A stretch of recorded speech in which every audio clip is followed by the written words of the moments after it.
पिता ने बेटे के कपड़े उतार दिए, उसे बिस्तर पर धक्का दे दिया, फिर अपने जूते उतारकर अपने पैरों को दिखाया, हवा में अपना हाथ हिलाया और एक काली पंख निकाल ली।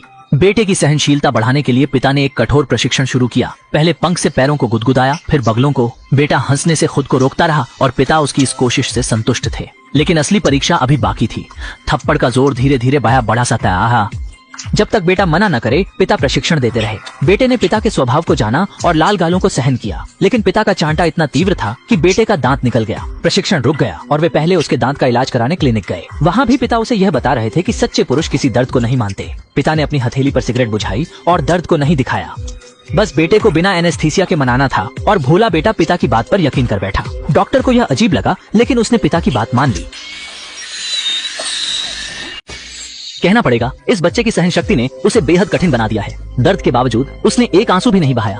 उसके पिता ने उसे एक आइसक्रीम का इनाम दिया और बच्चे ने मिठास से थप्पड़ का दर्द भूल गया। वो अपने पिता की इतनी इज्जत और विश्वास करता है क्योंकि उसके पिता एक गर्वित फायर फाइटर हैं। आज उसके पिता ने उसे एक उपहार दिया, छोटी फायर फाइटर की पोशाक के साथ एक जोड़ी लाल जूते। लड़का खुश होकर उन जूतों को पहनकर अपने दोस्तों को दिखाने गया, पर उसका दोस्त एक मोची था जो कभी भी ऐसे जूते नहीं पहन सकता था और सीधा जलन के आंसू बहा बैठा। अच्छे दिल वाला लड़का तुरंत अपने जूते उतारकर उसे पहनने के लिए दे देता है, लेकिन दोस्त जूते पहनते ही दौड़ जाता है। अपना औजार का डिब्बा वहीं भूल जाता है। लड़का औजार का डिब्बा लेकर नंगे पांव घर लौटता है और उसके पिता उसे आदेश देते हैं कि वह जूते वापस लाए। लड़का सड़क किनारे बैठकर अपने दोस्त का इंतजार करता रहा जब तक कि अंधेरा नहीं हो गया। अंत में दोस्त वहीं लौटता है, पर अब उसकी सिर्फ लाश वापस आती है।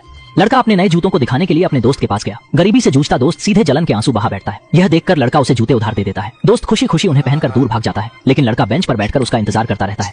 अंधेरा होने पर अंततः इंतजार खत्म हुआ, लेकिन जो आया वो दोस्त की लाश थी। असल में फिसलन के कारण उसका दोस्त दुर्घटनावश समुद्र में गिरकर डूब गया। लड़का अपराध बोध से भरा हुआ शोक सभा में गया, लेकिन अन्य मित्रों ने उसे बहिष्कृत कर दिया और उस पर दोस्त की मौत का आरोप लगाया। यह सुनकर वो लड़का बहुत ही निराश हो गया और आत्महत्या करने के कगार पर था। इसी बीच अचानक तेज सायरन की आवाज गूंजी। पता चला कि झुग्गी बस्ती में आग लग गई थी। पिता तुरंत मौके पर दौड़े और लड़के ने भी कपड़े बदलकर पिता के साथ आग बुझाने जाने का फैसला किया। पिता उसकी इस बहादुरी की सराहना कर रहे थे, लेकिन आग की जगह पर पहुंचकर एक सीटी निकालकर बोलते हैं कि झुग्गी बस्ती के लोग चोर हैं, अगर वे चोरी करने आए तो धक्का देना।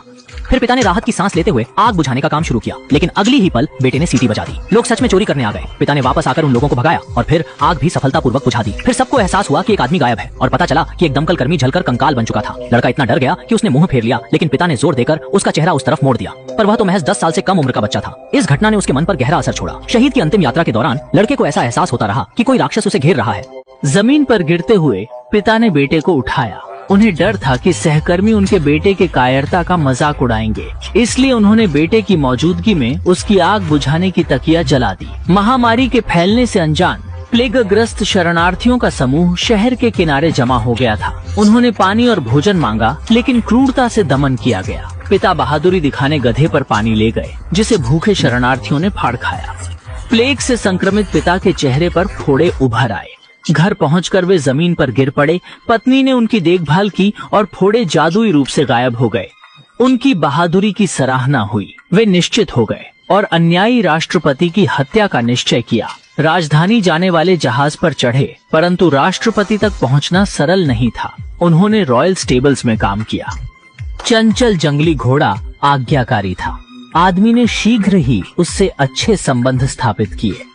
जब राष्ट्रपति घुड़सवारी करने आए, उन्होंने आदमी के घुड़पालन कौशल की बहुत सराहना की। अचानक उसी रात एमा बीमार पड़ गई। राष्ट्रपति को खबर मिलते ही वह तत्काल आए और मर चुकी एमा को अपनी गोद में लेकर बेहद दुखी थे। इस मौके का फायदा उठाकर आदमी ने छिपी हुई बंदूक निकाली। मौका सामने था, पर उसके हाथ अचानक निर्जीव होकर अकड़ गए और वह ट्रिगर नहीं दबा सका। राष्ट्रपति ने देखा और सोचा कि वह बहुत संवेदनशील है। उन्होंने बंदूक छीनकर खुद एमा को विदा कर दिया। यह अच्छी तरह से सोचा गया हत्या का प्रयास एक मजाक बन गया। निराशा में डूबा पुरुष अस्तबल से बहिर्गमन किया। उसका परिवार उसे समुद्र तट पर स्मरण करता रहता, किंतु कुछ ही महीनों में वह बेघर हो गया। उसके हाथ लचीले नहीं रहे और वह अपने प्रदेश के लोगों से मिलने में असमर्थ था। वह भीख मांगने लगा। एक करुणामयी बढ़ई ने उसे शरण दी, उसे कुर्सियां निर्मित की कला सिखाई और उसकी भलाई के लिए अपनी संचयी रकम प्रदान की। परिवार ने हमेशा उसकी चिंता की। पुरुष ने घर वापसी की और स्वदेश लौट आया, लेकिन पंगु हाथों ने उसे निराशा में डाले रखा। पत्नी ने जाना कि उसकी अपंगता मात्र मनोवैज्ञानिक है, इसलिए उसने उसे एक बंदूक सौंपी। ज्यों-ज्यों वह अपनी मानसिक सीमाओं को तोड़ेगा, उसके हाथ भी सुधरते जाएंगे। बंदूक चलाने पर उसकी मानसिक बाधाएं और जिद के साथ उड़ गईं। उसके हाथ वास्तव में ठीक हो गए और वे सभी नवीन जीवन की शुरुआत के लिए इस शहर को छोड़ने का निर्णय लिया।